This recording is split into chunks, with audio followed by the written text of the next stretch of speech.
আমার স্বামী কোনোদিন বুঝতে দেয় নাই যে সে কষ্টে আছে। হেরে যদি জিজ্ঞাসা করতাম তুমি খাইছো, সে কইতো হ আজকে বিরিয়ানি খাইছি। এইখানে তো সবসময় অনেক ভালো ভালো ভালো খাবার খাই। তো এই লেগে আমি খেলে কইতাম যে আমার আজকে ওইটা লাগবে, এইটা লাগবে, আজকে এই টাকা লাগবে।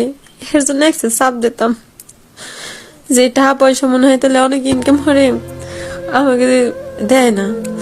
সে অন্য কোনো জায়গায় মনে কোনো সম্পর্ক কোনো কিছু এইগুলো মনে করতাম।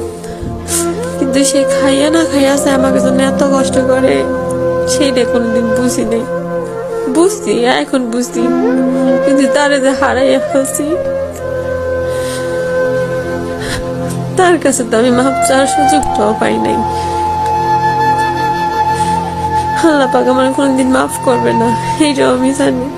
তারপরে আমি আল্লাহর কাছে একটা কথা কই, আল্লাহ পাক যদি আমারেও হরে যদি ফিরাইয়া দিত, যে কিছুর বিনিময়ে একটা বারের জন্য ফিরাইয়া দিত, আমি কোনোদিন ওরে প্রবাসী জীবনে যাইতে দিতাম না।